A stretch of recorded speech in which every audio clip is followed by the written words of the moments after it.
Morning, everyone. Just topping up the old Woodsman stove. I came out here at 5 o'clock this morning, and there's still embers left, but I topped her off at about 4:30 last night. Just stocking her, and then let's head to the bench. Turn the heat up just a smidge. Ooh, that's hot. There we go. I'll see you guys at the bench. Morning, guys. It's 8 o'clock. We're ready to rock. That was cheesy. What am I up to today? Just puttering in the saw shop like I do. Any free moment I have, I'm out here. Trying to spread the info. That's what this channel's about. Old school hot rod type stuff pertaining to power saws. Thank you to everybody that comes here, the newcomers. There's newcomers coming all the time. Please post in the comments. Let me know who you are and where you're from. And to those of you that have been around, take the time to welcome the newcomers. I think it's important that everybody fits in here and everybody has a spot. Anyhow, what am I doing today, guys?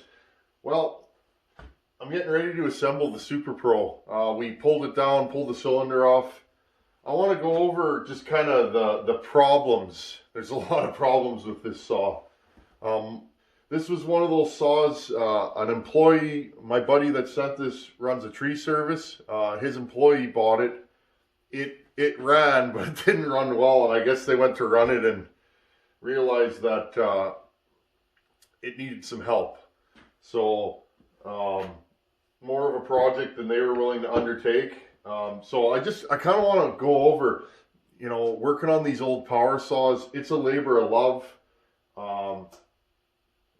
It would be hard to do this as a business and not charge thousands and thousands of dollars. These old saws, props to the guys that do it. There's guys on YouTube that work on old saws. It's a labor of love. It really is, guys. And it's you do it because you love doing it, not, these take a lot of time, a lot of labor involved. I'm going to bring you guys in close. I want to show you, it's kind of a who's who of issues that I've had with this saw. It's been fighting me every step along the way. This saw's been giving me trouble. So I just want to show you guys what I deal with, as a guy that tinkers with old power saws, and kind of things to look out for and kind of ways I get around it. Because let's face it, guys, this saw, I think they built these 75, 76. So do the math on how old this power saw is. And it's a power saw. It was probably used professionally. It's got a lot of hours on it. Who knows who's been in and out of this thing over the last 40 years. Mismatched fasteners, just rubber parts are just rotten, bad gaskets. So I'm going to bring you guys in and I'll show you some of the issues with this power saw. Okay, guys, first things first is the piston. Okay, we have to clean the piston up. We clean the ring grooves, top of the piston. You gotta watch for little things like that. Make sure there's no scoring. And we got a piston in the mail, but at the rate that the mail's moving these days, who knows when it'll be here. Again, this saw is for testing and tuning. This is a prototype. So we're going to throw it together and see how it goes. Little things like this. This oil line is hard as a rock. Now I'm guessing somebody tried to pull it out. They cut it so they could pull it through the top instead of out. I think this comes through the bottom. But again, this line's fine, but it's starting to get stiff at the top. So my workaround on that was to glue it. Let's see if we can get this thing to focus. There you go. I actually glued this in there so that it seals.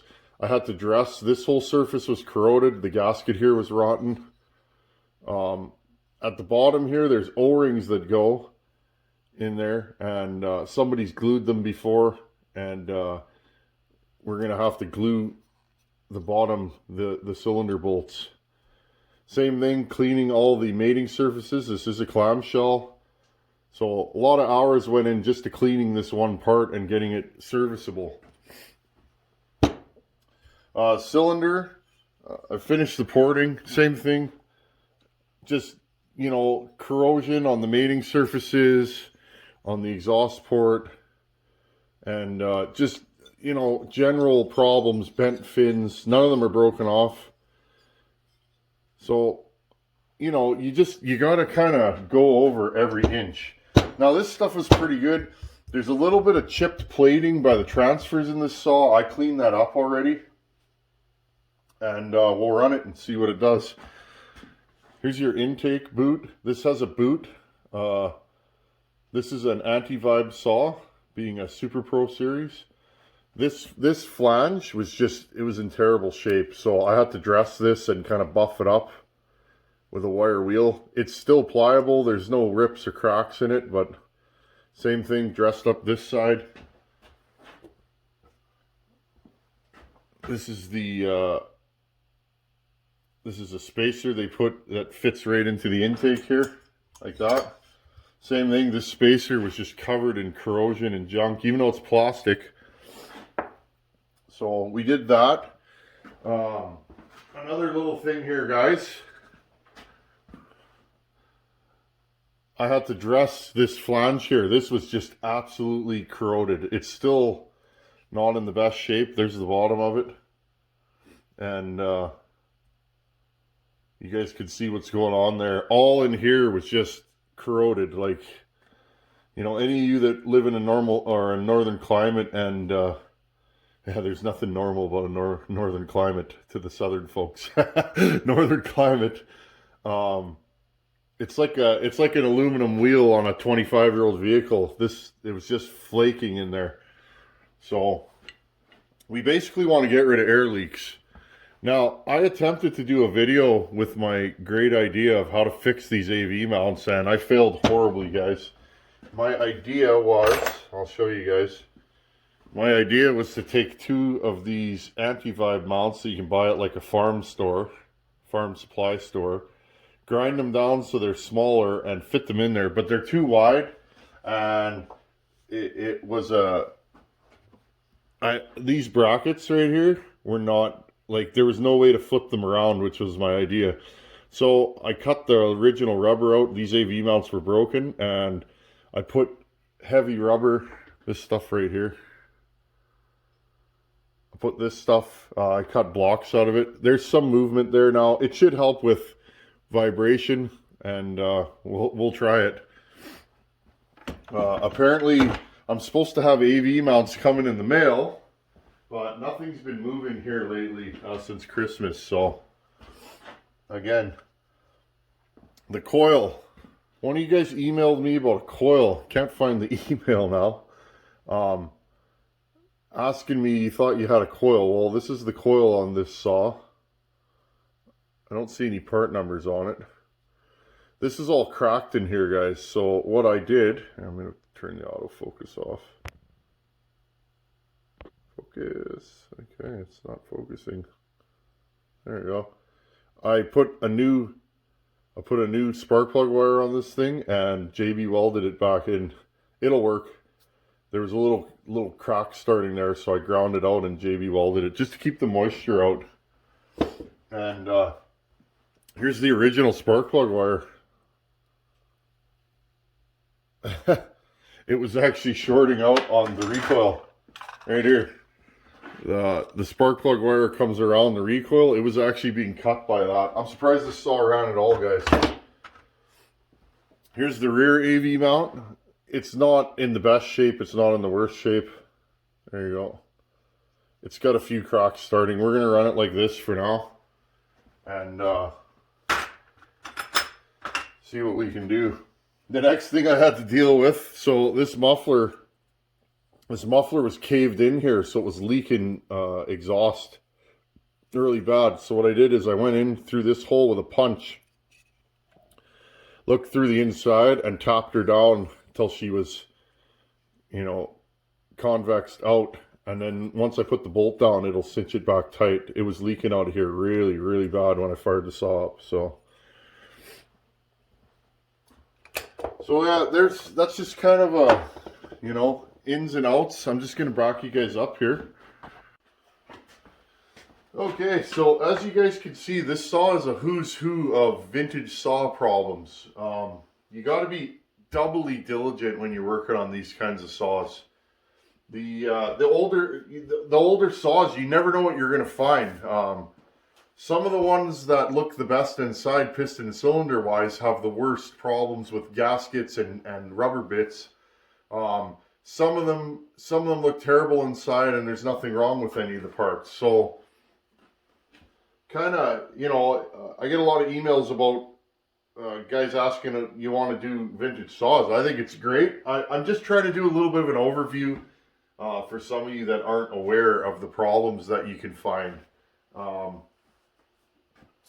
Newer saws, they're usually bing bang boom. You get your new top end or whatever, and if your bearings are good in that, I mean, I could typically be in and out of a saw in say 2-3 hours. I can build one in the morning, port it, put it back together, and it's running. These old saws, generally you put them together, you have an air leak somewhere, or unless you can throw parts at it. So yesterday, and I'll include that footage somewhere in this video. Yesterday, I put crank seals in this saw.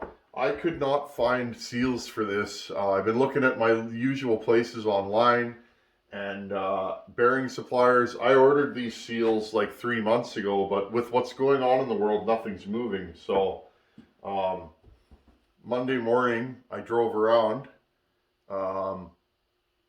Last Monday, I drove around after work and phoned all the bearing places, and I had to go to 2 different places I ended up with 3 seals. Now, normally, guys, I buy seals, I'll buy them 10, 15, 20 at a time. I'll buy bearings 20 at a time, just so that I don't have to constantly be driving around.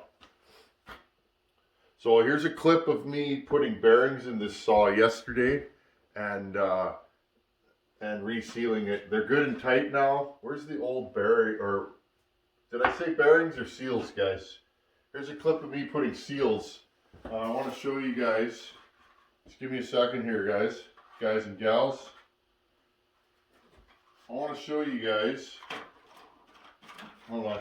Sorry, guys. I want to show you guys. So this is the flywheel side seal right here. Put the light on for you. All I did is drill a sheet metal screw in there, which I have lots of, and pop it out. Now, here, look, this seal, it's starting to firm up, but it's still, let's see here. It's still elastic, guys, okay? See that? It's still got movement. That's a good sign. That's telling me that this seal is in good shape still. Another way you can tell the condition of a seal, because you can't pop it out, right? Let's see, what do we got here? Another way you can tell the condition of a seal, when you spin the bearing, is there tension. Okay? When you do a bottom end build and there's no, for me, is when I do a bottom end build, the crankshaft goes up and down. Once you put the seals in, there's tension on there. And I like that, because that tells me my seals are grabbing. Now, this one, look at this, guys. When I popped the seal out, and it didn't come out very difficult, this thing shattered, okay? Now, it's going to be hard to get my big dirty finger in there, but this seal is hard as a rock, okay? It just cracked when I moved it there. So for sure, this thing was leaking. I'll bet money on it, okay? So, just a little, a little tip. I guarantee if I would have fired the saw up, even if it ran good after, I'm just going to put these back in my seal stash. I actually keep seals in case, if for whatever reason I forget to write down a seal number and I go to the seal house. If I have the old seal, generally they can match it up, as long as you don't mangle it too much. Yeah, I probably would have fired this saw up and it would have ran good for 15 minutes maybe, and then it would start losing tune. I've had that problem with home lights and that kind of thing. A saw runs fine, you put it in the wood, and suddenly you start having air leaky type conditions. But when you started, there was no air leaks. They'll even pressure and vac test good. Here's a clip of me changing the seals before we get too far. Okay, we're working on the Super Pro 70 here. I got a new crank seal. This one fits inside the bearing. So what I'm going to do is I'm going to use this seal driver over top. I got a little bit of oil on there, and I'm going to drive this in so it's flush. Okay, here we go. And I just have the whole crankshaft. It fits perfectly in this clutch. Probably a Husqvarna clutch for all I know, but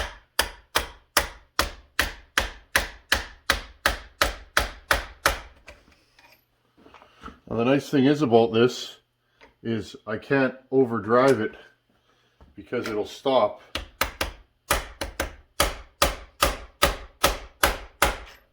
It'll stop just like it just did. There we go. There we go. That seal's nice and tight now. Okay. Slightly off center. We'll just give it a few more taps. And that should center it.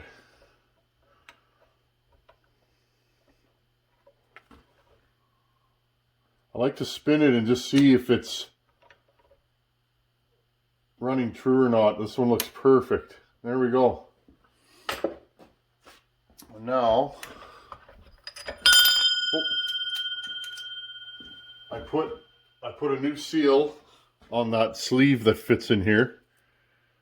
I'll show you guys the old seal. Here's the old seal. This one was probably still good. It still has some elasticity to it. Okay. This is the flywheel side. I drilled a hole in it and just popped her out with my fancy custom homemade seal puller. Now, where is it here? I got a little bit of a mess going. I have a feeling that this is my air leak right here. This seal right here, when I went to pull it out, see that? It just crumbled and cracked. So I think we got her under control. These are actually pretty easy to do seals in if you got the crank assembly out. I put this in my arbor press and just popped it right in. It won't bottom out then. I have a good selection of seal drivers that I've made and bought. And I remember when I started doing chainsaws, I mean, these seals are so tiny. And I remember destroying many a seal. So I mean, I still do it now, but back then I would buy, if I needed 2 seals, I'd buy 5 of them or 6 of them. Because generally I'd wreck 1 or 2 putting them in. Now I knock on wood, I actually get away with it. So there we go. We're gonna install the new gaskets that we made because every gasket in this saw was no good. Probably in the next video we'll put the bottom end together and we'll see how this thing goes. I did port this saw. It's experimental porting. I'm gonna show it to you guys because, you know, the only way I'm gonna learn is to try. This is the first Mac I've ever had apart, guys, and it's a challenge, but I like challenges. I learn more from my failures than I do a saw that you take, you grind on it, you put it back together, and it runs good. You don't learn that much. It's the ones like this thing. I don't know what it's gonna do. It's got weird looking transfers, and you know, it does. The timing's horrible. I don't know how much timing I can add to this. Is there the intake's really wide? That plays a part in how the saw fuels in a lot of cases. I don't know if I can use my standard, you know, a standard safe timing number on this. So we're gonna find out, guys. But I'd like to have this thing ripping sooner than later, and then you know, then I know, okay, we can do Max. I really like the Max, that Pro Mac 55 that Jack sent to me.